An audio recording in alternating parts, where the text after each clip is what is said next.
አዳም ቀዳማዊ አዳም ወበኹም ብምብላዕ ብምስታይ ተጎዲዩ ካልኣይ አዳም ወበኹም ኣነ ከዓ ካብ ምብላዕ ካብ ምስታይ ተኸልኺለ በር ድሕነት ከፍተልኩም ኣለኹ ናበላዕ ሓናሳተ ካልኣዊ እግዚአብሔር ምቕራብ ዝበሃል የለን እንታይ ዳ ካብ ዝብላዕን ስተን እናተኸልኸልካ ስጋ ዝደለዮ ስጋ ዝስማዕምዖ ክትኻልኦ ተለኻ እንታይ ይኾን ኣሎ ማለት እዩ ይቕፃዕ ኣሎ ማለት እዩ ኣብ ዝተሰምዖ ነብስና ግን ኣብ ሕማቕ ስምዒት ከም ዘላ ክርደና ኣሎ ካፍቲ ልፈትዎ ካፍቲ ልደልዮ ክኽልኸል ኣሎ ትማሊ ከመይ ከም ዝነበርኩም ድሕሪት ተመለስኩም ኣስታውሱ ጽባሕ እውን ወለድኩም ብምርኣይ ንቅድሚት ገስጊስኩም ሕሰቡ ዘይደክም መንፈሳዊ ጉልበት ካብ እግዚአብሔር ክንቅበል ኢና ለዚ ጾም በዋናነት ንመን እዩ ጉልበትን ሙቐትን ዘሎ መንእሰይ እንድሕር ጸይሙ እንድሕር ጸልዩ እንድሕር ሰጊዱ ናይ ጾም ጥቕሚ ብዘይምፍላጡ ተኮይኑ ናይ ጾም ጥቕሚ ጎይታ ክገልጸሉ ክጽለሎ በላዓይ ሰታይ ባህሪ መንግስተ ሰማያት ኣይወርስን ኣብ ሓደ እዋን ሊቃነ ጳጳሳት ከይቃረዩ ጾም በዚሑ ንቐንስ ዝብል ድምፂ ሰሚዖም ነይሮም መላእክት አይበልዑን አይሰትዩን መብልዖም መስተኦም ምስጋና እግዚአብሔር እዩ በስመ አብ ወወልድ ወመንፈስ ቅዱስ አሐዱ አምላክ ኣብ ርሑቕን ኣብ ቀረባን ዘለኹም ዝዓበኹም ዝነኣስኩም መላእ ኣመንቲ እግዚአብሔር ንሱም ኣምላኽና እግዚአብሔር ፍጹም ሰላም ከመይ ውዕልኻቱም ፈጣሪና እግዚአብሔር ፎቲውን ፈቂዱን በቃሉ ክንነጋገር ዛፍቲ ቃሉን ንገረሉ አውደ ምሕረት ስለሰብሰበና ክብርን ምስጋናን ለአምላክና ይሁን ከመይ እግዚአብሔር አምላክና ሰናይ ፈቃድን ገላጽነትን አብዘን ናይ አምላክና መድኃኒና ኢየሱስ ክርስቶስ ሕያው ቃል እንናገረለን ደቃይቅ ህዝቡን ከም ሰውኛ ዘይኾነስ ከም ፈቃዱ ኣነውን ክናገር ንስኻትምውን ክትሰምዑ ንዓየ ሃይለ ቃልን ሃይለ ምስጢርን ንዓኻቱም ሰማዒ እዝነ ልቡናን መስተውዓሊ ኣይምሮን ኣምላክና እግዚአብሔር ክዕድለና ቅዱስ ፈቃዱ ይኹነልና ኣምላክና እግዚአብሔር ሕዝውን እቲ ንናገረሉ ቃል ኣብ ሰውነትና ተዋሂዱ بهوت نيرنالو مودعت أول سمون مقداس كورو المراس كنوقعلو شرنتو ويفلينا مرم عنت النمهارون الجاهر قال نايب عزخا معرفي تملكت زبلي خول نايب عزخا معرفي تملكت سل بلوحات بعزوتات اللو سل بهلينا يقعاز سل بإجري الجعاز سل بزمن الجعاز سل بهيمانوت الجعاز نايلم عنتي ناي بعزخا معرفي تملكت زبل ناي هيمانوتاوي وجعزو ناي هيمانوتاوي وجعزو معرفي ذخانة أقرحقها بقربة تملكت زبل يخون هذه عبد الروح أملاكنا مدحينا يسوع كريستوس بصومه عبد صوم قلنا سلا ناي صوم انتاينتنا كنغاغر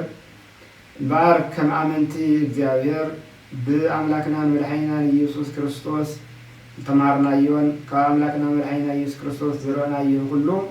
ንሕና ድማ ወሲድና ክንትግብሮ ክርስቲያናዊ ግዴታና ስለሆነ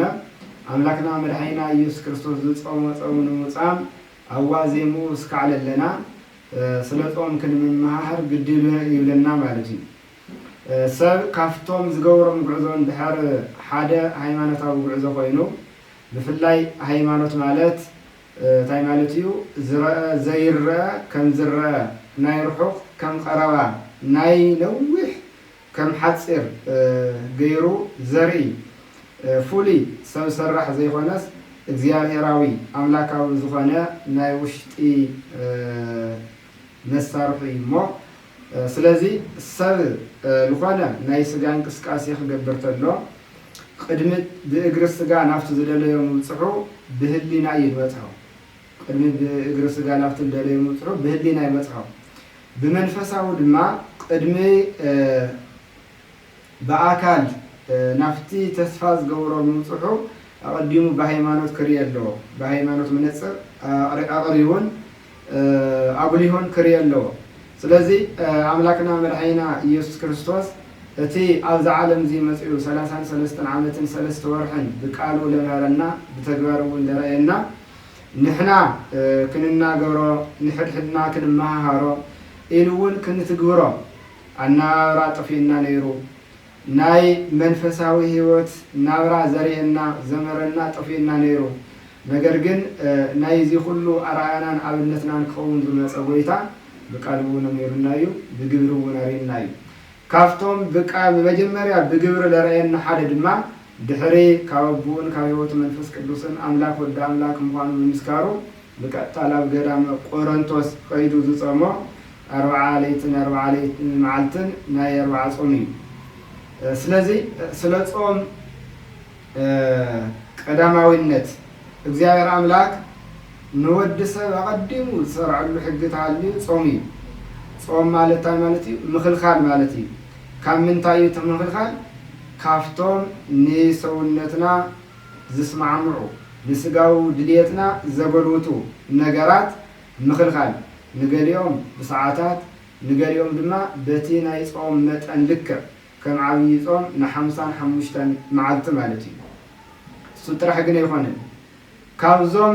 ዝብልዑን ዝስተዩን ንሰዓታትን ናይት ብናይት ጾም መጠንን ነዋርሕልና ምኽልኻልና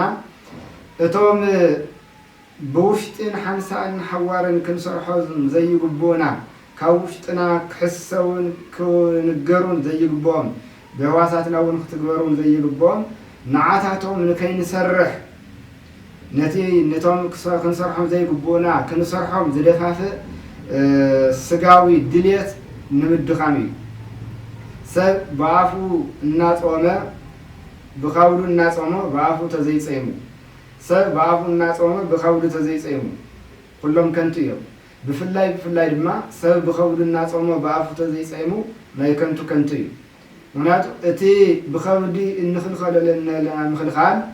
نتي بعف خون زقبو مخلخال مالتون كالحماع زربا كالحماع تقبال كنوريا زي قبلنا مراي كاو خنسمعو زي قبلنا مسمع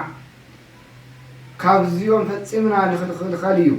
توم بعفنا بينهم لعاتو مقبتاتن مستتاتن نسقانا سمعت سلالهو دليتو سلالسفحلو نزيوم نحلفو كيبنا عندبتنا بوك وطس زي قباء كيوطس عيننا زي ملكتو كيرئي إذننا زي ملكتو كيسمع لبنا ون نعنا زي تكن نسوات خعز ود حسن كيف اللق الذي تبوانا نت مخلخال في البالتولو صوم مالت مخلخال يمو تخلخلا وقت المرص قالوا نزوم لسقا لسمعوا نغرات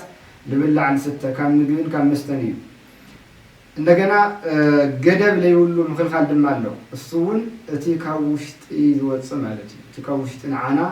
ዝከርከሰና ናና ካብ ዚያር ክፈልየና ልኽእል ሕማቅ ሐሳብ ሕማቅ አጥቃላት ሕማቅ ተግባር እዚኦም ገደብ ይብሎም ለዘላለም ታይናዮም ሕርምናዮም ለዘላለም ታይናዮም ክልከላናዮም እምባር ካብ ዚኦም ፈጽምና ክንክልከል ምንትዩ በብግዚኡ ኦርቶዶክሳዊት ቤተክርስቲያን شوعات أطعمات سريعة النالا أو شوعات أطعمات النجورة كاب طلولاتن كاب نسجانا اسمعوا نجبتاتن مستتاتن النجورة مخلخال نزيوم مفتسام بنت كالناي نتوم قدر زيول مخلخال مالتي سلازي المجمريا أملاكنا الزيابير نتناي مجمريا سب أبونا عدام أبجنت زسرعة سرعات زحقوقو حق انتهاليو نايصوم حقي السوون تايو كيتبلع لبن كيتبلع أملاكنا እግዚአብሔር نعدام أما خلو دريك أراني وفتورا دحرارو عمالت لما بافنشو إفيلو منفسه وتحضرلو ودسوون حياو قنا أرو عمالت شوعات تحفتات أحديرو بملايت عجو جنة أتوا نسمى هيوان قول متمساسة لو 8 معلتي قوم غيرو جنة أتوا أو جنة نعدام حد حق سرعلو مجمرة أو جنة كابزلو أومات كفرهم كله بلع نجرجن أما أخذ جنة كابزلا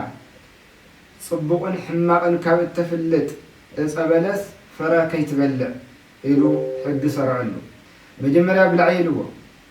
ምክንያቱ እቲ ዘለናዮ ዓለምን እቲ ዘለና ሰውነት ዘለናሉ ሰውነትን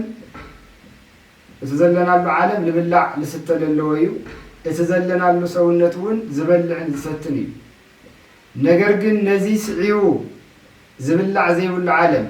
ዝብላዕ ዝሰት ዘይደሊ ሰውነት ዝመጽእ ነው እግዚአብሔር እዙይ ስለልፈልጥ እዩ ተቀዲሙ ብላዕ ድሕራይ ግን ከይትበልዕ ዝበሎ ስለዚህ ከይትበልዕ ዝብል ናይ መጀመርያ ሕጊ ጾም እዩ ጾም ማለት ምኽልኻል እንድሕር ኮይኑ ከይትበልዕ ዝብል ተኸልኸል ማለት እዩ ተጠንቀቕ ማለት እዩ ስለዚህ ናይ መጀመርያ ሰብ ናይ መጀመርያ ሕጊ ኮይኑ ዝተሰርዐ ጾም እዩ አቦና አዳም ነዛ ናይ መጀመርያ ሕጊ ጾም ካብዛ ዕፀ በለስ ተኸልኺሉ 7 ዓመትን 1 ወርሕን 17 መዓልትን ተቐሚጡ ብህይወት ብክብሪ ብዕረፍቲ ብደስታ ነገር ግን በገዛ ዓመፁ ዝወደቀ ዲያብሎስ ድሕሪ ዲያብሎስ ተፈጢሩ እግዚአብሔር አኽቢሩ ዝነዘቕመጡ አዳም ቀኒሉ ተመላሊዎ ክወድቕ ንአዳም አታሊሉ ካብ ተኸልኸለ ዕፀ በለስ አብሊዕዎ ሕማቅን ጽቡቕን እተፍልጥ ኣብ ኦሪት ዘፍጥረት ምዕራፍ 2 ካብ ቁፅሪ 16 ካብ 14 ዝርከብ እዩ እግዚአብሔር መጀመርያ ብላዕ በሎ ነገር ግን ካብታ ማእኸል ገነት ዘላ ዕፀ በለስ ፍረ ከይትበልዕ ስለዚህ ካብዚያ መሊሱ ክበልዕ ትእዛዝ ፈጣሪኡ ክጥሕስ ምስ ፈጣሪኡ ክባስ ዲያብሎስ ኣብ ተመን ስጉ ኮይኑ በአንደበት ተመን ተናጊሩ ንሔዋን አታሊልዋ ብሔዋን አቢሉ ድማ ንአዳም አታሊልዋ ስለዚህ አዳምን ሔዋንን ካብታ ተኸልኸልዋ ዕፀ በለስ በሊዖም ሽዒቱ ሕማቅን ጽቡቕን ፈሊጦም ጽቡቕ እቲ ዝነበርዎ ህይወት ሕዚ ዝሰኣንዎ እዩ ሕማቅ ከዓ እቲ ዘለዎ ድሕሪ ዕፀ በለስ ፍረ ዕፀ በለስ ድሕሪ ምብላዕ ዘለዎ ህይወት እዩ ሕማቅ ስለዚህ ዕፀ በለስ እንታይ ትባል ሕማቅን ጽቡቕን እተፍልጥ ሕማቅን ጽቡቕን ጽቡቕ እቲ ሕሉፍ ኣብቲ ጽቡቕ እናሃለዉ ጽቡቕነቱ ተዝፈልጡ ነይሮም ካብዚ ዝሐሸ ጽቡቕ የለን ምትላል እዩ ምጭብርባር እዩ ኢሎም ይቃወምዎ ነይሮም እዮም ነገር ግን እቲ ዘለዎ ጽቡቕነቱ ስለለይተረድኡ ካሊእ ዝሐሸ ጽቡቕ ክረኽቡ ኢሎም ናብ ሕማቃት እዮም ስለዚህ እታ ዕፀ በለስ ዝነበርዎ ተወሰዶም ጽቡቕን እቲ ኣትየምዎ ዘለዉ ሕማቅን ብማዕረፍ ሊጣቶም አንቢዓቶም ኣሕፊራቶም ኣርዒዳቶም መጨረሻ ድማ ቀቲላቶም ከምኡውን ሊቃውንቲ ጽቡቕ ተፍልጥ ይብልዋ ጽቡቕ ተፍልጥ ማለት እንታይ ማለት እዩ እቲ ጽቡቕ ብዕፀ በለስ ምክንያት ካብኣቶም ድሕሪ ምውሳዱ ስለ ዝፈለጥዎ ማለት እዩ ለካ ሰብ ጽቡቕ ኢና ነርና ለካስ እግዚአብሔር ኣብ ከመይ ዓይነት ሰናይ ህይወት የቕሚጥና ነይሩ ኢሎም ስለልናተናስሕሉ ስለልተጸጸትሉ ስለዚህ ጾም ናይ መጀመርያ ሕጊ እዩ ብልፈረሰ ድማ ሰባት ጸግኦም ወሲዱ ዕራቆቶም ውፅእዎ ቃል አምላኮም ክሰምዑ ብሃንቀውታ ዝጽበዩ ይነበሩ ድምፂ አምላኮም ትሰምዑ ናብ ቆጽሊ ገነት ዝሕብኡ ኮይኖም ሰባት ንክብሪ ተፈጠሩ ንሓሳር ተቃሊዖም ብምንታይ ምክንያት እታ ናይ መጀመርያ ከይትበልዕ ትብል ሕጊ ብምፍራሶም እምበኣር ድሕርዚ አዳም ናይ መጀመርያ መውፃዕቱ መንፈሳዊ ሞት እዩ እንታይ ኢልዎ ነይሩ ጎይታ እዛ ዕፀ በለስ እዚኣ ኣብ ዝበልዓኻላ ቅፅበት ናይ ሞት ክትመውት ኢኻ ኢሉ ነይሩ ናይ ሞት በጊዜው ዝኸውን ሞተ ስጋ አለ ማለት ናይ ነፍሲ ስጋ ይምፍልላይ ነገር ግን ቅድሚ ዚ አዳም ሞተ ታህሉ መንፈሳዊ ሞት እዩ መንፈሳዊ ሞት ማለት እዩ አዳም መጀመሪያ ነፍስን ስጋን ኮይኑ ተፈጢሩ ስጋን ነፍስን ኮይኑ ተፈጢሩ ድሕራይ ድማ በርባዓ መዓልቲ እግዚአብሔር ናብ ገጹ እፍ ይልሉ በቲ እፍ ዝወለሉ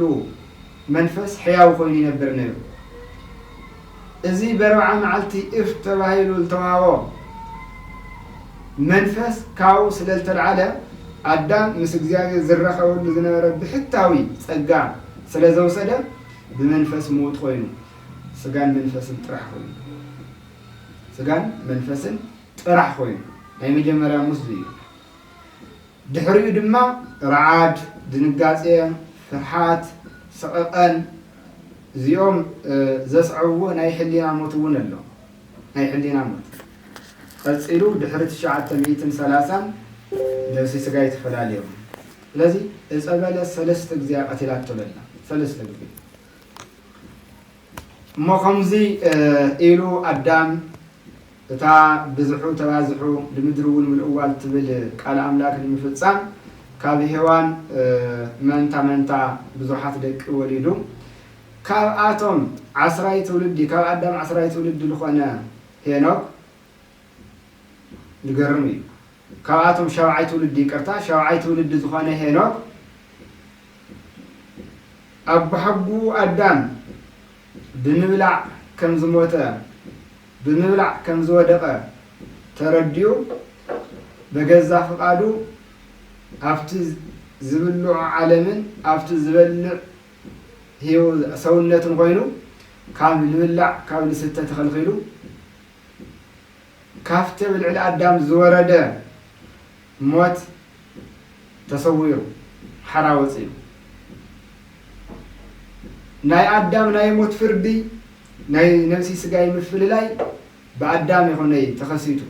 ብወዱ አጥዒኡ ክሕዝኖ እንትደሊ አዳም ክሞተሉ ባዕሉ ልስምዖ የለን ነገር ግን እሱ ብደው ወዱ አቤል በማቱ አዳም ተሓዘን ትፍርዲ ከመይ ዓይነት ከቢድ ምዃኑ ተሰሚዕዎ ናይ ወዱ ሞት ርዩ እግዚአብሔር አምላክ ኣብ ልዕሊ አዳም ዝፈረዶ ናይ ሞት ፍርዲ በአቤል አቢሉ ለዓለም አርዒድዎ بتفطر والتوهدا نفسن سجان انتفلاليا بعدام بأبيل تراي نجرجن بناي أبيل موت ندك أسواس زرعهم إخزابير بناي هينوك حياة النسخة تنسايا كم زلوا أتصفيهم بأبيل أفرهم بأبيل أفرهم وبهينوك أصنعهم بهينوك لما أصنعنهم الرجاءهم تاي مالتيو داقم هيوت كم زلوا مالتي جن إذا أبيل بجمرة موت أي تبلع زبل حق بمتحس يا مزيا إذا أبيه هنا كنت رأيت حق خا كان مبلع بمخل خالي يا مزيا كافتي التوهو مبلع بجزاف أدو بمخل خالي سلزي هنا كان مبلع مستن بجزاف أدو بمخل خالي سلك زياوي هريلو كان قد صومت تصويره كابلية تحديثه مدر حيوان وريسو سلازي نايسب هيوتو حق እግዚአብሔር عن محلاوي نايسب موتو حق እግዚአብሔር عن مفراسي አዳም حق እግዚአብሔር እስከ على فراسه مويتو حيوان هينوك حق እግዚአብሔር እስከ على حلو كافتي لአዳም ተፈረደ ፍርዲ ታይሆይኑ ድሒኑ እዚያ ግን መልያኑ ለና ናይ መጀመሪያ ሕጊ ኣይትብላዕ እትብል ክልኸላ ጾም እያ ሕዚ ዓብይ ጾም ክበሃል ተሎስ ተራ ነገር ኣይኮነይ ናይ መጀመሪያ ሕጊ ናይ መጀመሪያ ሕጊ ኣቃሊልና ከይንሪኦ ፍላይ ሕዚ ወለደና ታይሉ ለሎ ብእኽሊ ኃጢአት ኣሎ እዩ ብፀበለስ ከመዓዝ ኃጢአት ነይሩ ናይ ኃጢአት ጽሑፍ እኮ ይነበረን ናይ ኃጢአት ቅርጽ እኮ ይነበረን እንታይ ዳ ከይትበልዕ ዝብል አምላካዊ ሕግ ስለልፈረሰ እቲ ከይትበልዕ ዝብል አምላካዊ ሕግ አፍታል ጸበለስ ነይሩ እታ ጸበለስ ክትብልዕ ተላ እቲ ኣይትብልዕ ትብል አምላካዊ ሕግ ፈሪሱ ሽዒቱ ናይ ወዲ ሰብ ህይወት ተገፊፉ ስለዚ እኽሊ ኃጢአት ይውል ግን በዚህ ሰዓት እዚ እስከ አንዱዚ ኣይትብልዑ በዚህ ሰዓት እዚ ካብ ጥሉላት ፈጽምኩም ተኸልኸሉ ዝብል አምላካዊ ሕጊ ብፍላይ ላ ሐዲስ ኪዳን ክንመጽእ ተለና ብብሉይ ኪዳን እውን ናይ ጾም ሕጊ ዝሰርዐ ጎይታ እግዚአብሔር እዩ ብሐዲስ ኪዳን ድማ ፎቲን ፈቂዱ እናትና ባህሪ ተዋሂዱ ኣብ ማእኸልና ዝተጋሃደ ጎይታ ብሐዲስ ተፈጥሮ ድማ በዓሉ ጎይታ እዩ ኣብ ገዳም ቆሮንቶስ ኣብ ጽባሕ ጥምቀቱ 40 ሌትን 40 ቀትርን ጸይሙ ብርኩ ከይዓጸፈ ከይበልዐ ከይሰተየ እዚ ናይ ጾም ዕብየቱ قدم قبلون بقويتا تسرع بوعلو بقويتا እግዚአብሔር አንደበት ተነገሩ حز ድማ ናትና ባሕሪ ተዋሂዶ ተገለጸ በይታ በትፎቲው ተዋህዶ ሰውነቱ በቲ ምብላዕ ምስታይልስ ማዕምዖ ሰውነቱ 40 ቀትርን 40 ለይትን ተኸልኺሉ ከይበልዕ ከይሰተ ጽዩ ታይ ማለት ግን ነይሩ እዚ አዳም ቀዳማዊ አዳም ወበኹም ብምብላዕ ብምስታይ ተጎዲዩ ካልኣይ አዳም ወበኹም ኣነ ከዓ ካብ ምብላዕ ካብ ምስታይ ተኸልኺለ በር ድሕነት ከፍተልኩም ኣለኹ ብናይ አዳም ምብላዕ በር ገነት ተኸፊቱ ብናይ ዳግማይ አዳም ኢየሱስ ክርስቶስ ምኽልኻል ከዓ ታይ ተኸፊቱ በር ድሕነት ተኸፊቱ ሕዚ ነቲ በሊዑ ተጎደ አዳም ደክን መስል ነቲ ካብ ምብላዕ ካብ ምስታይ ተኸልኺሉ በር ድሕነት ተኸፈተልና ነቲ ካልኣይ አዳም ጎይታ ኢየሱስ ክርስቶስ ክንመስል ይልበልና ብና መጀመርያ አዳምና ሞይትና ኢና ድሕነትና ብኻልኣይ አዳም እዩ ስለዚህ በቲ ናይ ምድሓና ምኽንያት በቲ መድሓኒና ኢየሱስ ክርስቶስ እስካዕ ድሓና ሕዚ እውን ኣሰሩ ኢና ክንኽተል ኣለና ኣሰሩ ብሓድሽ ኪዳን ብሓድሽ ተፈጥሮ ሕዚ እውን ናይ መጀመርያ ሕጊ ድሕሪ ጥምቀት ማለት እዩ ናይ መጀመርያ ሕጊ ገይሩ ዝሰርዓ ጎይታ እግዚአብሔር ሕዚ እውን ጾም እያ ብብሉይ ኪዳን ይኹን ብሓድሽ ኪዳን ይኹን ብጥንተ ተፈጥሮ ይኹን ብሓድሽ ተፈጥሮ ይኹን እግዚአብሔር ሕጊ ክሰርዕ ተሎ ናይ ጾም ሕጊ ይሰርዑ ናይ ጾም ሕጊ ስለዚ ጾም እንድሕር ከምዚ ኮይኑ ኣብ ልዕለና ዘሎ ጠቃሚነት ታዩ ንብልና ክንርኢ እንድሕር እግዚአብሔር ብጥንተ ተፈጥሮ እውን ናይ መጀመርያ ሕጊ ገይሩ ዝሰርዐልና ጾም ብሓድሽ ተፈጥሮ እውን ናይ መጀመርያ ሕጊ ገይሩ ዝሰርዐልና ጾም እንድሕር ኮይኑ ጾም ለአና ለሎ ጠቃሚነት እንታይ እዩ ልብል ክንርኢና ናይ መጀመርያ ጾም ኣብ ልዕለና ለሎ ጠቃሚነት ምስጢር ምስ ፈጣሪ ንምርኻብን መንፈሳዊ ህይወት ንምሕዳስን ይጠቅም ጾም ምስ እግዚአብሔር ምስ ፈጣሪ ንምርኻብን መንፈሳዊ ህይወት ንምሕዳስን ምክንያቱ ሰብ ብሓጢአት ካብ እግዚአብሔር ይፍለ بحاتيات مالتون بمبلع بمستايت حاتيات بمبلع سلال مزات كم مبلع بمخل خالق عام صدق بمسرح عام مسفت آري تايوان يراخل أو زين بنبل እግዚአብሔር በባህሪ በላዕ ሰታይ ይኾነ በባህሪ መለኮቱ دحراين عنان مدحان زبلع الستي وين بلع ستاي باهرين توايد والمصلو مبلع تي كتولع تعزز أفتي كتولعلو تعزز هاي ساعات تي كتولعو التقمت الخامتان مبلع مستاي حتياتي ولي حتيات تلخون نير ويتا عين بلعنا يمستين نير نجرجن مبلع مستاي باهرياوي تحتيات تلخون دلو كي تبلع أو تبلع هاي ساعات كي تبلع كاو تبلع هاي نجرن مبلعي تحتيات تلخون دلو ስለዚህ በመብልዕ ምክንያት ካብ እግዚአብሔር ርሒቕና ነርና ን5500 ዘመን ሕዚ ከዓ ካብ መብልዕ ብምኽልኻል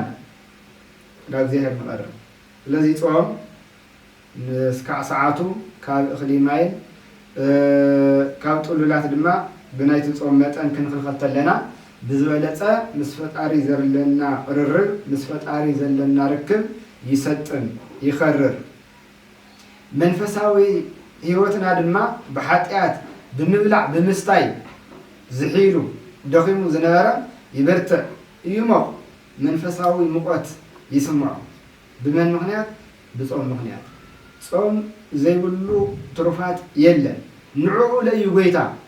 ናይ ኩሉ ዓይነት ትሩፋት መሰረት ክትኸውን መጀመርያ በጾም ዝጀመረ ጾም ዘይብሉ መንፈሳውነት የለን نابلع خنا ستخاذ البهل بنفساوينت نابلع خنا ستخاذ البهل سناي أملكم كيف مثل يلا كم تلقى النيرو أدام بنا محط أي نيرو بمبلع يتقدم سلزي بجمر أنا يسون ترى منت أول علينا بصفة آري يراقبنا منفساوي هيوتنا دما يحدثنا مالتي منفساوي هيوتنا يحدثنا زي كاسر حليفو أراويتون لتقوم لي أراوت كتقو خصامو تلو سل እግዚአብሔር ይለም ይሆን ክልከል ተሎ ስለ እግዚአብሔር ይለም ይሆን ይخون ይخلخل ነገር ግን بسجاوي دماوي سكعللو بسجاوي دماوي أكلهم كتقاملو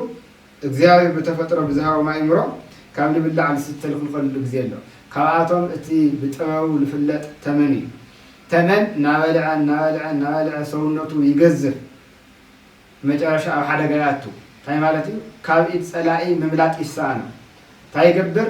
40 ቀትርን 40 ለይትን ካብ መብልዕ ይኽልኸል ኣብ መጨረሻ 40 መዓልቱ ብናይ ዕንፀይቲ ድዩ ብናይ እምኒ ድዩ ስንጣቅ تجنبه يلو زنايل الحلف اللي يخنس بزصبه تجنبه يحلف بحراتي جزيفنا رسولنته 4 معلت مولو كان مغب سلال تخلخله تايخون بتصبيو كحلفتلو غفف يلي تارفلو شعيتو يحدث كان صلاي زملطلو حيلي يركب زي ካብ ሰባት ሓሊፉ ኣራዊት እውን ልጥቀምሉ እዩ ኣራዊት እውን ጠቃሚነት ካብ መብልዕ ምክልኻል ፈሊጦም በብግዚኡ ዝሰርሕዎ እዩ ካብኣቶም ሓደ ተመን እዚ መፅሓፍ ቅዱሳዊ ቃል እዩ ተመን እንድሕር ካብ ፀላኢ ንምምላጥ ዝገዘፈ ሰውነቱ ንምውጋድ 40 ቀትርን 40 ለይትን ካብ ምግቢ ምክልኻል ተድልይዎ ሰባት ካብቲ ዘይምሕር ፀላኢና ዲያብሎስ ንምምላጥ ካፍቲ ምኽንያት ንዲያብሎስ በርመተው ዝኾነ ድሌት ስጋ ንምምላጥ ካብ ምብልዕ ካብ መስተለይ ንኽልኸሉ ምክንያት የለን ጥበበኛ ስራ ካሙ ይል ንሰውነትኻ ዝደለየ ኩሉ እትህወ እንተኾይንኻ ፀላኢኻ ኣብ ልዕልኻ ጨካን ትገብሮ ኣለኻ ሰውነትና ሃበና ልበለና ኣብ ፀለይ ልበለና ኩሉ እንህወ እንድሕር ኮይንና ፀላኢና ዲያብሎስ ኣብ ልዕለና ጨካን ንገብሮ ኣለና ናይ ፀላኢና ዲያብሎስ መእተው በሩ ንሕና ለድልየት ስጋ ክንግዛእ ተለና እዩ ንስጋና ኩሉ ዝደለዮ ክነቕርበሉ ተለና እዩ ምክንያቱ ስጋ ዝደለዮ ተረኺቡ ከም ድላዩ ይናገር ኢሉ እውን ዝሓሰቦ ይገብር መቸም ዝሓሰቦ ተሃሊና ስጋ ሓሳብታ እዩ ዝሙት እዩ ዝበልዐ ዝሰተየ ጥዕና ተሰምዖ ሙቐት ተሰምዖ ስጋ ጽድቅ ይኾን ይልሐስብ ክሰግድ ይኾን ይብል ታማ በልዒ ይዘልል ይስዕስዕ መጨረሻኡ ድማ ከም እንስሳ ምስ ዘግነዮ ናተይ ናማተይ ተይበለ ይጋሰስ ናይ ስጋ ድሌት እሱ እዩ ብፍላይ ናይ ብዘይ መጠንን ብዘይ ዓቐንን ዝግበር መብልዕ መስተ ያዕቆብ በልዐ ሰብሐ ንእግዚአብሔር ኣምላክ ሓደጎ ካብ ህይወት እግዚአብሔር ተፈልየ በቃ ሰብ እንድሕር በሊዑ ሰትዩ ካብ ህይወት እግዚአብሔር ምፍላይ ካብ ህይወት እግዚአብሔር ናበልዓኻ ናሰተኻ ናብ እግዚአብሔር ምቕራብ ዝበሃል የለን እንታይ ደኣ ካብ ዝብላዕን ስተን እናተኸልኸልካ ስጋ ዝደለዮ ስጋ ዝስማዕምዖ ክትኸልኦ ተለኻ እንታይ ይኾን ኣሎ ማለት እዩ ይቕፅዕ ኣሎ ማለት እዩ ድሕራይ ከዓ እቲ ሙቐት ዝስምዖ ጉልበት ዝስምዖ ዝነበረ ካብ መብልዕ መስተ ዝተኸልኸለሉ ሰዓት ዝሕል ይብል ድኽም ይብል ስጋ ክደክም ተሎ ድማ ነብሲ ትጉልበት ነብሲ ሙቐት ፀጋ ትረክብ ነብሲ ስጋይ ሓቢረን ኣይጉልበታይ ነብሲ ስጋይ ሓቢረን ኣይበርሃን ስጋን ትደክም ነብሲ ትጉልበት ነፍስን ትደክም ስጋ ይጉልበት ብፍላይ ክንፈልጦ ልግበና ንስጋና ጉልበት ኣብ ተሰምዖ ሰዓት ስጋና ጽቡቕ ዝኾነ ስምዒት ኣብ ተሰምዖ ነብስና ግን ኣብ ሕማቕ ስምዒት ከም ዘላ ክርደና ኣለዎ ንምንታይ ናይ ስጋ ጽቡቕ ስምዒት ንጽቡቕ ኣይኮነን ናይ ስጋ ጉልበት ንጽቡቕ ኣይኮነን ስለዚ ንሕና ንግዚያዊ ስጋ ተመሊሱ ላብ ሓመዱ ንዝኣቱ ስጋ ኣጎልዊትናን ኣሙቑናን ተንከባኪብናን ነታ ናብ ፈጣሪኣ ትኸይድ ድሕራይ እውን ተመሊሳ ምስ ዝፈረሰ ዝበስበሰ ስጋ ትዋሃድ ነብሲ ክነዳኽማ ከም በረድ ክነዝሕላ فقادا كنخلخلا أي جبال مغناتو ناي قفع سلالخنا لسقا هيوتو نفسية لسقا نفس هيوت خوينات تنقصاقص نفسي قريفها نتقوتاتي نتمرح السقا من كبخا قفعي نزيو ماريساك التوالى ليك قفصة تكانيو لسقا قفع مالتس نسقا جزء مخان نسقا جزء مخان تحاسب خالي سقا تسرح خالي سقا زينا قفعي نمنتاي كاو سقا تعبي نسقا هيوت خوينات تنقصاقصو نفسه وشتلنا نعا قبوا خالي خلخان نسقا قتل ليتن متبار ناي قفعي نا سقان بحر نفقاد نفسخ قزا خوينو تاك خون اللو مالتي كافتي لفتوه كافتي لدليو خلخل اللو ناتنا خلخل أدبا كمنا يملاكنا ملحينا يسكر صوت خلخلا يخوني سو أربعة أطري 4 ليتي تطوما نجر باهري خوينو إلوون سو مخانو كتصدق ولا قوات بلع تستير اتيكا وانا الوصدو سقا مستي بباهري زي يولع زي ستي زي يسأمن ملكوت سلال توهاده كي بلع من واري قالو شنباي مس باهري ملكوت التوهاده باهري سقا قدوسان قوانا بزيابير يمنا قروت اللو نعمتاتي لهم كي ولعو كي ستي نوري نوارح نصومنات ببلي رجو نجر كن قويتا 4 ليتن كي بلع كي ستيو خما أصمي يولناي بليكاونتو أبيلو مجمريا بهوارياتو بحريو بهوارياويان بحريو بليكاونتو أبيلو دخلوون كم عقمنا بفلاي صوم كبهالتلو صوم نود سب هيوت حجازن رداءن كون التسرع سرعة بر نود سب هيوت قتال كون تسرع سرعة يبني ناي بيت كريستيان حقي بقالوتا أين الرد أيو صومو سلالتو هذا لكله بمعرى يخوني نتي دكا ماسب كمتي برتوع سب صوم يتولن نتي شماغله كمتو منسي صوم يتولن نتي هصان ونكرو هصانات ገና ሙቆትን ጉልበትን አምጥርቃም የምዘለው ስለዚህ ናበልዑና ሰተዩ ለጠራኡንዎ ምንም እንኳን ካብ 7 ዓመት ለዓሊ ስርዓት ድምምሃር በመጠኑ ክጾሙ ተተገቦም ነገር ግን ከም ዓብይ ሰብ እስከ 9 ጾሞ ይባል ንምንታይ ተጠራቀመ ስብሕ ይውሎ ሽማግሌታቱን ዝነበሮም ወዲኦም ሸምባቆ ለሆኑሉ ሰዓት እዩ ከመናሰይ ጾሞ ይተውለም ነገር ግን ጾም በዋናነት ንመንዩ ኣብ ጉልበትን ኣብ ሙቆትን ንዘሎ ንመንእሰይ ማለት ነው ንመንእሰይ ኣብ ዘመንና ከዓ ካብ ጾም ወፃይ ኮይኑ ዘሎ መንእሰይ ተባሂሉ መንእሰይ ነቲ ሓጢኣት ከዓ መንዩ በዋናነት ዝሰርሓለሎ ለስፋሕፍሐለሎ ብኩሉ መልክዑ ተይኻት መንእሰይ ንምንታይ ብጾም ዘይተቃፅዐ መንነት ስለልወነ እና መናሰይና ኣብ ዘለኹም ሃልዩ ኣብ ዓዲ ውሽጢ ይኹን ካብ ዓዲ ወፃኢ ክትሰምዑና ሓደራ እሱ እውን ምእንቲ ህይወትኩም መንእሰይነት ብጾም ተዘይተታሒዙ ኣብ መንእሰይነት ዘሎ ህይወት ብጾም ተዘይተቐፂዑ ሓደጋ እዩ ስለዚ ጾም በዋናነት ንዓኹም እዩ ብዝግባእ ጸይምኩም ህይወትኩም ክትመርሑ ኣፍተን ጽባሕ ዝውዳእ በተን ጽባሕ ዝውዳእ ጉልበት ከይትምክሑ በቲ ጽባሕ ኣውዚኣትዩ ዘይበሃል ናይ ንእስነት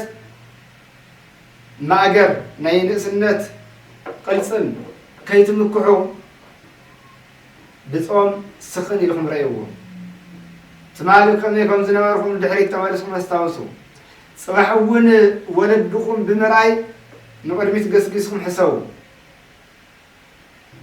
እቲ ሕዚ ዘሎ ጉልበት ስጋ ስለ ፈጣሪልና ብጾም ብስግደት እንድሕር ረኪብናዮ ዘይደክም መንፈሳዊ ጉልበት ካብ እግዚአብሔር ክንቅበል ኢና ለዚ ጾም በዋናነት ንመን እዩ ነቶም ሙቆትን ኣብ ጉልበትን ዘሎ መንእሰይ እዩ ኣብ ጉልበትን ሙቆትን ዘሎ መንእሰይ እንድሕር ጸይሙ እንድሕር ጸልዩ እንድሕር ሰጊዱ ካብ ፍቃድ ስጋ ናብ ፍቃድ ነፍሲ የዘንብል ካብ ጸጋም ላብ የማን ይመለስ ካብ ዓለማውነት ላብ መንፈሳውነት ካብ ምድራውነት ላብ ሰማያውነት ማለት ላብቲ ጽበየ ዘሎ ዘለዓለማዊ ክብሪ ተስፋ ይገብር አንቃዲ እውን ይጥምት ካብ ጾም ወፃ ዝኾነ ህይወት ግን ከም እንስሳ ደሊሉ ምድራዊ ነገር ጥራሕ ይድሪ ምድራዊ ነገር ስለዚህ እቲ ቃላይ ናይ ጾም ጠቃሚነት ስጋ ንፍቃድ ነፍሲ ክግዛእ ናይ ስጋ ድልየትን ስምዒትን ተቆጻጽርካ ብፍቃድ ነፍሲ ንምኻድ ተጠቃሚነቱ ሳልሳይ ጾዋም ሰብ ጸሎት ይስማዕ ጸሎት ብዘይ ጾም አይኾን ጾም መሰረት ላይ ገበረ ጸሎት ፈጽሞ ተቀባልነት ይውል አይጽልይ ማለት ይሆነ ግን ጉቡር ሆነ ጸሎት አይቀርብ አምላክ ዘቀበለን ዙሪያን ጸሎት አይቀርብ ንምንታይ ጾም መሰረት ስለዘይ ገበረ ፍላይ ኢትዮጵያ ወሊ ቅዱስ ያሬድ ጾም ወጸሎት እናበለ ይጨፍረው ጾም ኢሉ ይጅምር ጸሎት አይውል ጾም ምናቱ ጾም መሰረት ላይ ገበረ ጸሎት ክባለ ይኽእል ጸሎት ክባለ ይኽእል መሰረት ከየቅመጥኻ ህንጻ ከም ዘይህነጽ ሁሉ ጾም መርህ ከገበርሃውን ጸሎት ክጽላ ይኽእል ንጸሎቱን ስግደት ከተለሎ ጾም ጸሎት ስግደት እዚኦም ፍጹም ዝኾኑ ምስ እግዚአብሔር ዘቕርቡ ናብ እግዚአብሔር ምስ እግዚአብሔር ዘራኹ ናብ እግዚአብሔር ዘቕርቡ መንፈሳዊ መርህታት እዩ እና ጾም ሳልሳይ ጠቃሚነቱ ጸሎት ክስማዕ ይገብር ጾም ምስ ጸሎት እንትኸውን ናብ ፈጣሪ ይበጽሕ ጾም ምስ ጸሎት እንትኸውን ወይም ጸሎት ምስ ጾም እንትኸውን ናብ ፈጣሪ ይበጽሕ ፈጣሪ ይሰምዖ እዝኒ ፈጣሪ ይስሕብ ናብ እዝና አሸናፊ እግዚአብሔር ይበጽሕ ታይ ዘለዎ ጸሎት ጾም ዘወለዎ ጸሎት ጾም መሰረት ላይ ገበረ ጸሎት ግን ትሕት ደመና ይክተርፍ ሰብ ርዮ ጸሎት ይከውን ሰብ ሰምዖ ጸሎት ይከውን ወይ መልስ ሲሉ በአንጻር ጸሎት ይግለጽ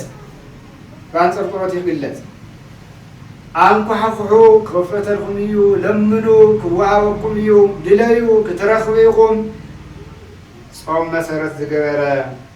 ጸሎት እዩ ወይ ሁወ ጸሎቶ ለዘጸለየ ንዝጸለየ ሁሉ ዓስቢ ጸሎት ይዎ ክብል ተሎ ጾም መሰረት ዝገበረ ጾም ብጾም ዝተደገፈ ጸሎት እዩ ብጾም ዝተደገፈ ጸሎት ክኸውን ተሎ እዩ ስለዚህ ጾም እቲ ሳልሳይ ጠቃሚነቱ ታዩ ጸሎትና ቅድሚ እግዚአብሔር በጽሑ ተቀባልነት ረኺቡ ዝደለናዮ ሒዙ ክምለስ ወሳኒ እዩ ጾም ማለት እዩ ተራዓይ ድማ ትሕትና እዩ ጾም ትሕትና ኣብ ህይወትና ክትሰፍን ኣብ ህይወትና ክትግለጽ ይገብር ትሕትና ማለት ሓደ ግዜ ብተንኮል ዝደለኻዮ ስካዕ ትረክብ ምድናን ርእስኻ ምድናን ኣሎ እዩ ሓደ ግዜ ድማ ብፍርሒ ተገዲድኻ ርእስኻ ምድናን ኣሎ እዩ እዚ ትሕትና ይኾነ እዛ ትሕትና እዚኣ እግዚአብሔራዊት መንፈሳዊት ትሕትና ማለት እዩ ካብ ልቢ ክሳድ ስጋ ጥራሕ ላይ ሆነስ ክሳድ ልቢ እውን ድንም ዝብለላ ካብ ኩሉ ኣነ ይትሕት ካባይ እገሌ ይሐሽ ካባይ እገሌ ይትሐሽ እንብለሉ ብዘለና እግዚአብሔር ነመስግነሉ እምበር ዘይንምክሐሉ ፍጹም ዝኾነ ትሕትና በመን ይዝዓቢ ብጾም እዩ ምክንያቱ ጾም ማለት እቲ ምክንያት ትምክሕትኻ ዝኾነ ሙቆትን ጉልበትን ስጋ ኣድኪሙ ዓቕምኻ ክትፈልጥ ናብ ፈጣሪ ከዓ ክትጽጋዕ ዝገብር እዩ ጾም ማለት ንሕና ድኻም ክስምዐና ተሎ ኢና ናብ ፈጣሪ ንጽጋዕ እታዘይት ደክም ቅልጽም ፈጣሪ ልትረስ بمقوتن بقولبتن سكعللنا حاجز فتار لدلنا يمثلنا كابزيل تلعلى كويو أو عدنا أو الداباي بغلص من أزبال برناي بحكي صوم زحالف السونت بغلصنا يولي بجنزبي يولي بفلتاتي يولي مغنياتو ناتنا نجر فلتيا تمال الترخبتيا ناقا زي تركبيا تمال زي نبرتيا صباحون زي تركبيا نالهم عنتيا مالتي نالهم عنتيا كنس أول تلنا ده كمان نتناينا نفلت ده كمان نتنا ده تردينا دما نايفت على حاجزن رديتنا نسبة لفت علينا نسقع لذي راعي درجة نايتهم أو العلنا زلوا تقامنت تحتنا كنجبر كابت عبيت كنرحق دغامنا فليتنا كابت عبيت كنرحق نايفت على حاجة زن رديئة تسفى بمقبار لما نافت على كنسقع يجبر صوم حمشاي ناي خفو منفس فتناتات نمقوام حيليه من صوم ناي خفو منفس فتناتات خفو منفس دياولوس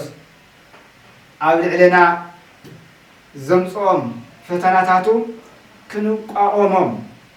كنقالسهم كنبدهم عبد علينا دياولوس اشناف الناس نركب مغنياتو ناي صوم مسارحنا افتحيو صوم عدكنا افتحيو يشنيهنا لحرحا قويتا يس كريستوس ناي صوم عدكيو اعطيونا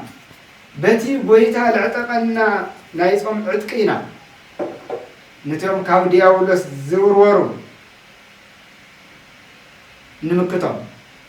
نتيوم كاو دياولوس زورورو فتناتات نمكتهم بصوم عدك تزي خوينو ፍጹም ካብ ክፉእ መንፈስ ዝመጹ ፈተናታት ተቃሊስና ክነሸንፈ ይንኽእል ስለዚ ጾም ናይ ክፉእ መንፈስ ፈተናታት ንምቁቃም ሓይሊ ይህብ ኣብ ወንጌል ማቴዎስ ምዕራፍ 17 ቁጽሪ 21 ኣምላክና መድሓኒና ኢየሱስ ክርስቶስ ካብ ደብረ ታቦር ኣብ ዝወረደሉ ሰዓት እቶም ኣብ እግሪ ደብሪ ዝነበሩ 8 ሃዋርያት ሓደ ሰብ ወዲ ዝሓሙ ኣምፂኡ ወደይ ኣድሕንለይ ካብ ወደይ ጋኔን ኣውፅለይ ኢልዎም መምህርና እኳ የለይ መምህርና ድሕለይ የለኳ ይከኣለና ኢሎም ጎይታ ብልመፀ ግን እቲ ሰብ ኸይዱ ዝከኣለካ ተኮይኑስ ወደይ ደድሕነለይ ናብ ተማሃረኻ ኣምፂኦ እየ ነይረ ከውፅእዋ ይኸኣሉን ስለዚ ተተኻኢልካስ ወደይ ድሕነለይ ኢልዎ ተተኻኢልካ ደበልኻ ኢልዎ ጎይታ እቲ ሰብ ተጋጊዩ ምዃኑ ወዲያው ተረዲዎ ርድኦ ኦ እግዚኦ ርድኦ ለአሚኖትየ ነቲ ዘይምእማነይ ሓግዞ እንታይ ማለት እዩ እምነት ሃቦ ናይ እምነት መንፈስ ኣሕድረሉ ማለት እዩ ስለዚ ጎይታ ንተወድኻ ኣምፀየልዎ ኣምፂዎ ጎይታ ንተወዶ ድሕንሉ ድሕሪ ዚ ሃዋርያት ንምንታይ ዳኢና ንሕና ምውፃእ ተስኣነና ኢሎምዎ بناي امنتكم قدلت دحرزي قويتا تايلوم زنتو زمد يوص زنبل بصوم تا بترغاغامي قدوس ياريد زبلاس زيايا زنبل بصوم وبصلوت صوم زيولو صلوت نسيطان كدنግጽ አይخيلም ስለዚህ እዚ ሓቢሩ العابየ ግዜ ዝወሰደ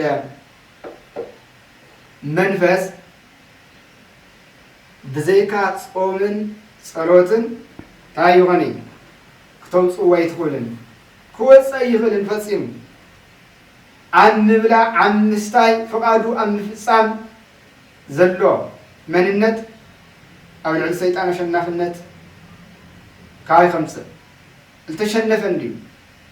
التشنف እዩ ስለዚ كان مبلع المستن تخلقيلو بصوم بصلوت بترمت زنبر من الناس جن تتناجروا الشيطان ينقصوا تناجروا طرح يغني كي تناجرون بصلالوتون بلوسون دولاب يصحفون زي ولدنا بتكبار لرأي وين ولدنا بصوم بصلوت بتهرمت بزمانهم كله سلد نورو نسيطان بكل نجرم كافت زحادر ودسه أوصي مسد ونير كافت زحادر ودسه أوصي مسد ونير ስለዚህ አብ ሕድሕድና ንሕና ንፈልጦን ዘይንፈልጦን ናይ ክፉእ መንፈስ እንተሃልዩ ብሕታዊ እንርሕቐሉ ጾም መሰረት ዝገበረ ትሩፋት እዩ ጾም ዘይብሉ ትሩፋት ካብ ማንም ናይ ሰይጣን መንፈስ ነፃ ከውፅእ ይኽእል እቲ ሻድሻይና መጨረሻን ፍቅርን ሰላምን የንግስ ጾም እንታይ ይገብር ፍቅርን ሰላምን የንግስ ሰላምን ፍቅርን ኣብ ዘይብሉ ግዜ ኣብ ዘይብሉ ዓብዲ ክንነብር ተለና ፍቅርን ሰላምን ዘንግስ ክንሰምዕ ተለና ናይ ብሓቂ ብክልተ ኢድና ተቐቢልና ኢና ክንትግብሮ ዘለና ብክልተ ኢድና ተቐቢልና እሱ እውን ጾም እዩ ሰብ መጀመርያ ምስ መን ይልተዓረቕ ምስ መን እዩ ሰላም ንፈጥር ምስ ርእሱ እዩ ሰላም ንፈጥር እዚኣ ድማ ካፍታ መጀመርያ ምስ በዓሉ ምስ በዓሉ እተጋጭዎ ለይተስማዕምዖ መብልዕን መስተን ክኽልኸል ተሎ እዩ ሰብ እስካብ 9 ሰዓት ካብ እኽል ማይ ተኽልክል ተፀኒሑ ብጣዕሚ ሰላማዊ ዝኾነ መጀመርያ ምስ በዓሉ ሓደ ዓይነት ሓሳብ እዩ ልመፀሉ ሓደ ዓይነት ራእይ ልረአዮ ሰብ ድሕር ምስ በዓሉ ተዓሪቁ ድማ ምስ ማንም ክፃላ ይኽእል ሰብ እኮ ችግሩ ከም ሕሙም ካልቢ ምስ ዝረኸቦ ዝላኸፍ ዘሎ ውሽጣዊ ስምምዕ ዘይምህላው እዩ ኣብ ውሽጡ ባዕሉ ንባዕሉ ስለለይ ተስማዕምዕ 4 ባህርያት ስለለይ ተዋሃድሉ እኮ እዩ ስለዚ ሰብ ውሽጣዊ ሰላም ክፈጠር ተኮይኑ ክፀውም ኣለዎ ክፅሊ ኣለዎ ክሰግድ ኣለዎ መጀመርያ ክፀውም ኣለዎ ድሕሪ ጾም ክግበሩ ልግቦም ድማ ከስዕብ ኣለዎ ስለዚ ጾም ፍቅርን ሰላምን ኣብ ናይ ሕድሕድ ወዲ ሰብ መንነት ፍቅርን ሰላምን ኣብ ስድራ ፍቅርን ሰላምን ኣብ መንደር ፍቅርን ሰላምን ኣብ ሃገር ክነግስ ዝገብር ብሕታዊ ኣምላካዊ ጸጋ እዩ መን ጾም ናይ እግዚአብሔር ቤተሰብ ጾም ክንደዚ ዝኣክል ካብ ውልቃዊ ህይወት ሓሊፉ ንማሕበራዊ ህይወት ዝጠቅም ድሕር ኮይኑ ኩላትና ክንጾም ይግበአና ሓደ ጸዋሚ ሓደ በላዒ ኣብዚ እውን ትልፀውም እውን ተኾነ ናይ ብሓቂ ልጾመሉ ዘሎ ዓላማ ክፈልጥ ኣለዎ ንዝበልዕ ክነቅፍ ይኾነ ይልፀውም ዘሎ እኳ ዳስ ነቲ ዝበልዐሉ ዘሎ ምክንያት መርሚሩ ብሕማም ተኮይኑ ካብ ሕማም ክፍወስ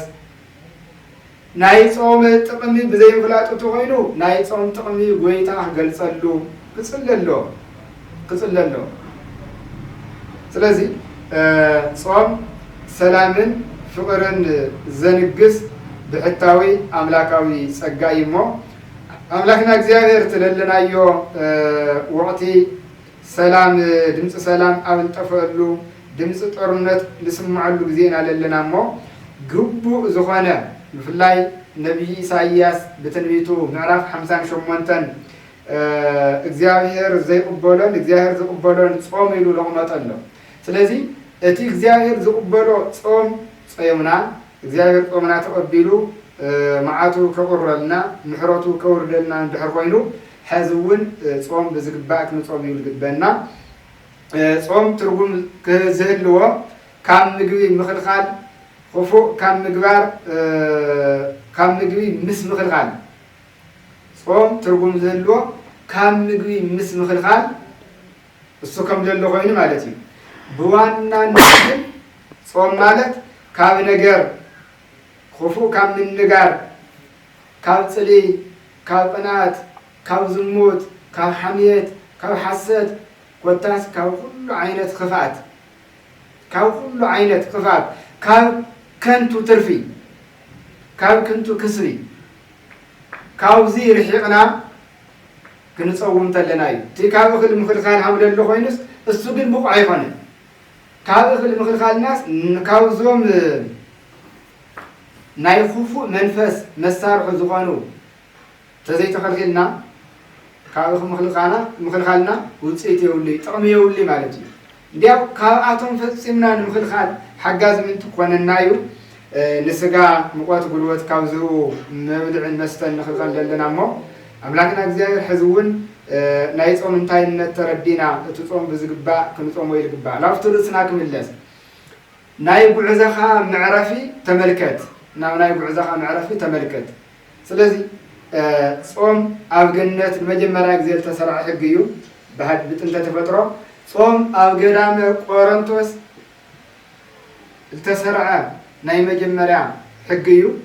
በሐዲስ ተፈጥሮ ጾም ንቀዳማዊ አዳም ዝተዋሃበ ሕግ እዩ ጾም ብዳግማዊ አዳም ተሰራዕ ሕግ እዩ እቲ ዝገርም ጾም ናይ ጉዕዘና መበገስ እዩ ጾም ናይ ጉዕዘና መዛዘም እዩ ወደብና እዩ ላፍት ሕዝቡና የመጀመሪያ ንመለስ እግዚአብሔር አምላክ አወርዝ ዘፍጥረት ምዕራፍ 2 ከቁጥር 16 እስከ 17 ለሎ ታንተው ተናገርኩዎ ብላ አይትብላ ለወለሉ ምክንያት መጀመሪያ ናይ ወድሰ መጀመሪያ ምብላዕ እዩ ናይ ወድሰ መጨረሻ ግን ዘይምብላዕ እዩ ናይ ወድሰ መጀመሪያ ምብላዕ ስለልኾነ ብላዕ ኢልዎ ናይ ወድሰ መጨረሻ ድማ ዘይምብላዕ ስለዝኾነ አይትብላዕ ኢልዎ ታ ናይ ወድሰ መጨረሻ ዝኾነ ዘይምብላዕ ስለልበልዕ እዩ አዳም ካብ ፈጣሪኡ ዝርሓቀ ካብ ክብሩ ዝወደቀ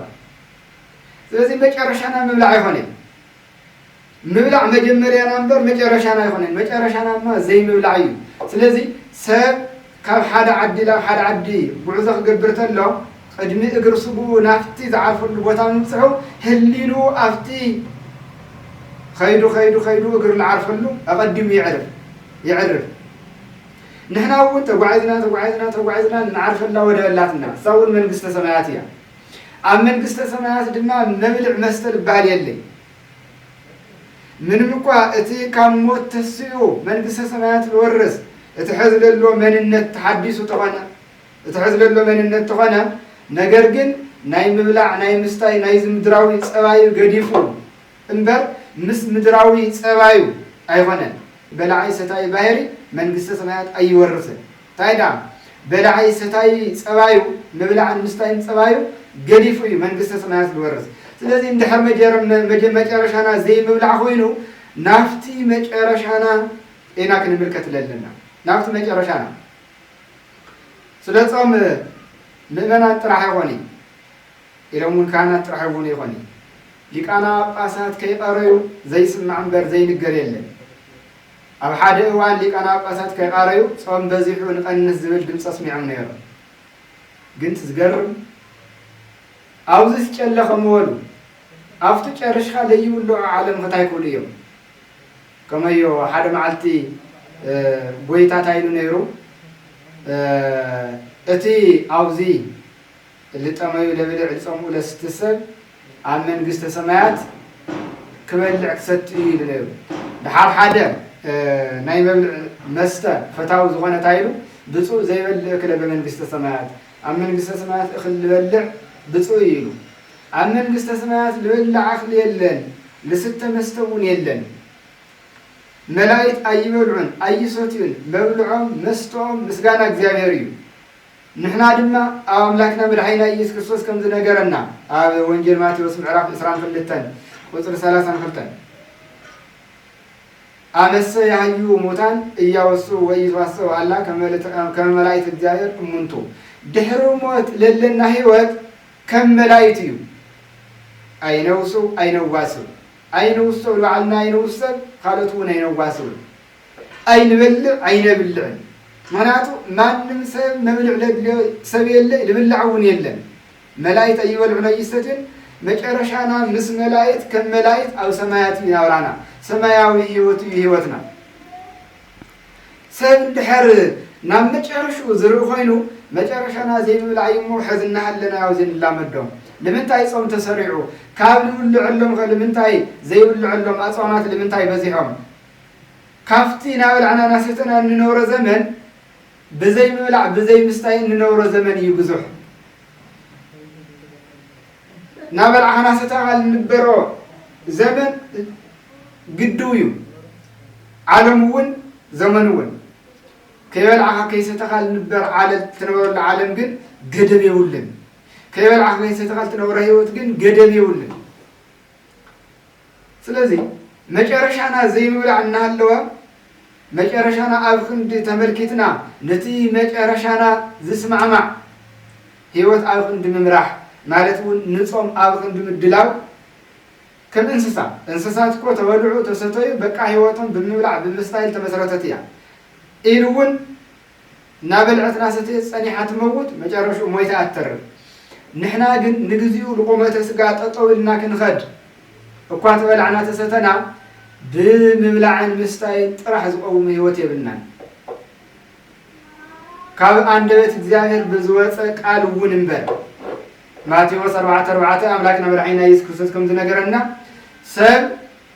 በእንጀራ ጥራህ አይነብርም ታይዳ ካብ አፍ እግዚአብሔር በዝወፀ ቃል ወንበር ስለዚህ ኮራን ዘክርስቲያን ናይ ጉዕዛኻ መወዳ ምዕረፊ ተመልከት ናይ ትምህርትና ርሲ ናይ ጉዕዛኻ ምዕረፊ ተመልከት